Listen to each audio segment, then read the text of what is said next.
ഇന്ന് എൻ്റെ വാർത്ത തന്നെയാണ് ഞാൻ നിങ്ങളിലേക്ക് എത്തിക്കുന്നത്. മറ്റ് ഓൺലൈൻ മാധ്യമങ്ങളൊക്കെ ആ വാർത്ത നിങ്ങളിലേക്ക് എത്തിച്ചു കാണും എന്ന് തന്നെയാണ് കരുതുന്നത്. ഇന്നലെ വൈകുന്നേരം 7:30 ആക്കൽ ജംഗ്ഷനിൽ വെച്ച് ഒരു മദ്യപൻ എന്നോട് ആയൂർ ടു ഓയൂർ ന്യൂസ് എന്താണെന്നും എന്തിനാണ് വാർത്ത ചെയ്യുന്നതുമൊക്കെ ചോദിച്ചിട്ട് ഒരു കാരണവുമില്ലാതെ പ്രകോപിതനാവുകയും എൻ്റെ ഷർട്ടിലും എല്ലാം കയറി പിടിച്ച് എന്നെ വല്ലാതെ ടോർച്ചർ ചെയ്യുകയും ചീത്ത പറയുകയും വളരെ വലിയ രീതിയിൽ തെറി പറയുകയും കൊല്ലുമെന്നൊക്കെ ഭീഷണിപ്പെടുത്തുകയൊക്കെ ചെയ്തതിൻ്റെ അടിസ്ഥാനത്തിൽ ഞാൻ ചടയമംഗലം പോലീസിൽ ഒരു കേസ് ഫയൽ ചെയ്തിട്ടുണ്ട്. അതും ഇന്ന് വൈകുന്നേരം 5 മണിക്ക് ആക്കൽ ജംഗ്ഷനിൽ ചടയമംഗലം മാധ്യമ കൂട്ടായ്മയുടെ നേതൃത്വത്തിൽ ഒരു പ്രതിഷേധ യോഗവും നടക്കുന്നുണ്ട്. അപ്പോൾ എന്നെ നിങ്ങൾക്കൊക്കെ അറിയാം. ഞാൻ ആയൂർ ടു ഓയൂർ ന്യൂസ് എന്ന് പറയുന്ന ഒരു ന്യൂസ് ചാനലിൻ്റെ റിപ്പോർട്ടറും അതുപോലെ തന്നെ ചീഫ് എഡിറ്ററും ഒക്കെയാണ്. അപ്പോൾ ഇന്നലെ ആക്കൽ എന്ന് പറയുന്ന എൻ്റെ പ്രദേശത്ത് ഞാനിവിടെ എൻ്റെ വാഹനത്തിൻ്റെ സൈഡിൽ ചാരി നിന്ന സമയത്ത് ഇവിടെയുള്ള ഒരു മദ്യപൻ എന്ന് പറയുമ്പോൾ അവൻ ഇതിനു മുമ്പും പല പ്രാവശ്യവും ഇവിടെ പലരുമായിട്ടും പ്രശ്നങ്ങൾ ഉണ്ടാക്കിയിട്ടുള്ള ഒരാളാണ്. അതുപോലെ തന്നെ ഇവിടെ ഒരു വലിയ സംഘം തന്നെ, ഈ മദ്യപ സംഘം തന്നെ ഇവിടെ പ്രവർത്തിക്കുന്നുണ്ട്. അതിൻ്റെ ഭാഗമായി ഉള്ള ഒരു മദ്യപൻ എൻ്റെ അടുത്തേക്ക് വരികയും ആയൂർ ഓയൂർ ന്യൂസ് എന്താണ് എന്നോട് ചോദിച്ചു. ഞാൻ പറഞ്ഞു ഇങ്ങനെ ജനകീയ വിഷയങ്ങളൊക്കെ ചർച്ച ചെയ്യുന്ന ഒരു സംഭവമാണ് എന്ന് പറയുകയും എന്നിട്ട് പിന്നീട് അവൻ വല്ലാതെ ആക്രോശിച്ചുകൊണ്ട് നീ അങ്ങനെ ചെയ്യുമോ, ഇങ്ങനെ ചെയ്യുമോ, നീ ആ വാർത്ത ചെയ്യുമോ, ഈ വാർത്ത ചെയ്യുമോ എന്നൊക്കെ ചോദിച്ചിട്ട് എൻ്റെ ഷർട്ടിൽ കുത്തിപ്പിടിച്ച് എന്നെ ഉപദ്രവിക്കാൻ ശ്രമിക്കുകയുണ്ടായി.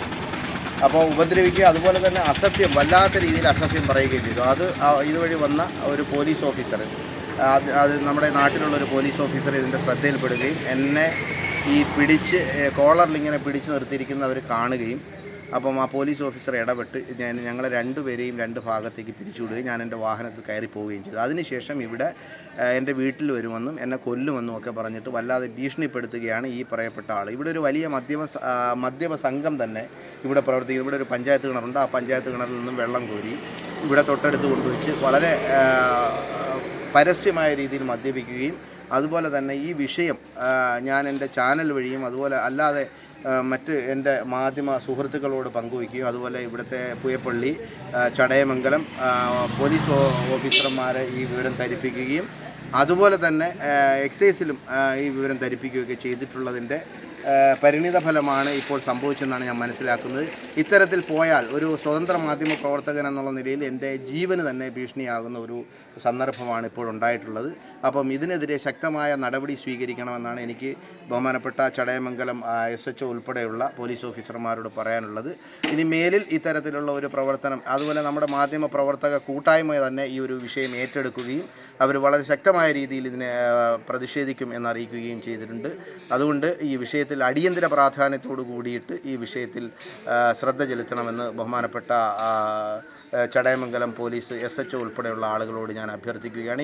ബഹുമാനപ്പെട്ട മീഡിയയോട് നാട്ടുകാരനെന്ന നിലയിൽ എനിക്ക് പറയുവാനുള്ളത്, നമ്മളെ ഈ നാട്, അതായത് ഈ ആക്കൽ പ്രദേശം വളരെ നല്ല ഒരു പ്രദേശമാണ്. സമീപ പ്രദേശങ്ങളെ വെച്ച് നോക്കുമ്പോൾ യാതൊരുവിധമായ അക്രമങ്ങളോ പ്രശ്നങ്ങളോ ഒന്നുമില്ലാത്ത ഒരു നല്ല ഗ്രാമീണ അന്തരീക്ഷമുള്ള ഒരു പ്രദേശമാണ്. കാലങ്ങളായി എനിക്ക് ഏകദേശം 60 വയസ്സ് പ്രായമുണ്ട്. ഞങ്ങളിവിടെ ജാതി മത വർണ്ണവർഗ വ്യത്യാസമില്ലാതെ കക്ഷി രാഷ്ട്രീയങ്ങൾക്ക് അതീതമായി എല്ലാവരുടെ വിഷയങ്ങളിലും എല്ലാവരും ഒരേ മനസ്സോടെ എല്ലാ വിഷയങ്ങളിലും മരണം, കല്യാണം മാതിരി വരുന്ന എല്ലാ ഉത്സവങ്ങൾ ബന്ധപ്പെടുകയും അതുമായി സഹകരിക്കുകയും കഴിഞ്ഞ് പൊയ്ക്കൊണ്ടിരിക്കുന്ന ഒരു വിഭാഗം തിങ്ങിപ്പാർക്കുന്ന ഒരു പ്രദേശമാണ് ഈ ആക്കൽ പ്രദേശം. നമ്മുടെ ബഹുമാനപ്പെട്ട പുയപ്പള്ളി പോലീസ് സ്റ്റേഷൻ പരിധിയിലോ ചടയമംഗലം പോലീസ് സ്റ്റേഷൻ പരിധിയിലോ അന്വേഷിച്ചാൽ അതിൻ്റെ ക്രൈം റെക്കോർഡുകൾ പരിശോധിച്ചാൽ മനസ്സിലാകും ആക്കൽ പ്രദേശത്തിൻ്റെ സ്വഭാവവും അതിൻ്റെ ഐക്യവും ഒക്കെ. അങ്ങനെയുള്ള ഒരു പ്രദേശത്ത് പുറത്തുനിന്ന് ആരെങ്കിലും വരാതെ നമ്മുടെ ഈ പ്രദേശത്ത് മാത്രമുള്ള ആളുകൾ സഹകരിച്ച് സഹവർത്തിച്ച് പോവുകയാണെങ്കിൽ ഒരു പ്രശ്നങ്ങളും ഉണ്ടാകാറില്ല. ബാഹ്യശക്തികളുടെ ഇടപെടൽ മൂലം കുറച്ചു കാലങ്ങളായിട്ട് മദ്യപ സംഘവും മയക്കുമരുന്ന് കച്ചവടവും വ്യാപകമായി നമ്മുടെ ഇവിടെ ഒരു വട്ടത്തിൽ വെള്ളച്ചാട്ടം എന്ന് പറയുന്ന ഒരു പ്രദേശമുണ്ട്. നല്ല ഗ്രാമീണ അന്തരീക്ഷമുള്ള ഒരു ടൂറിസ്റ്റുകൾ, വിദേശികൾ ഉൾപ്പെടെ വന്നു പോകുന്ന ഒരു പ്രദേശമുണ്ട്. ആ പ്രദേശം ഒന്നടങ്കം രാത്രിയും പകലും മദ്യപ സംഘത്തിൻ്റെയും ഈ ഇത്തരം രാസലഹരി ഞങ്ങൾ സംശയിക്കുന്നത് ഇപ്പോൾ ഇവിടെ ബാഹ്യ ഇടപെടലുകൾ നടക്കുന്നു, ഞങ്ങളുടെ പ്രദേശവും കൂടെ ഒരു അരിഷ്ടിതാവസ്ഥയിലേക്ക് നയിക്കുന്നതിന് വേണ്ടി ആരോ രൂഢമൂലമായ എന്തൊക്കെയോ ശ്രമങ്ങൾ നടക്കുന്നു എന്ന് ഞങ്ങൾ സംശയിക്കുന്നു. അതുകൊണ്ട് ബഹുമാനപ്പെട്ട മീഡിയയോട് പറയാനുള്ളത്, ഇത്തരം കാര്യങ്ങൾ ബഹുമാനപ്പെട്ട നമ്മുടെ അധികാരികളോട്, നിയമപാലകരോടും പലവട്ടം സൂചിപ്പിച്ചിട്ടുണ്ട്. അവർ വേണ്ട രീതിയിലുള്ള ഒരു ഇടപെടൽ നടത്തിയിട്ടില്ലെന്നാണ് നാട്ടുകാരനെന്ന നിലയിൽ ഞങ്ങൾക്ക് മനസ്സിലാകുന്നത്. അതിനാൽ മീഡിയയോട് ഇപ്പോൾ പറയാനുള്ളത്, ബഹുമാനപ്പെട്ട നീതിപാലകരെ ശ്രദ്ധയിൽ ഇതിനെ പെടുത്തണം. ഒരു നടപടി, അതുമായി ബന്ധപ്പെട്ട് ഒരു നടപടി ഉണ്ടാകണം എന്നാണ് ഒരു നാട്ടുകാരനെന്ന നിലയിൽ എനിക്ക് പറയുവാനുള്ളത്.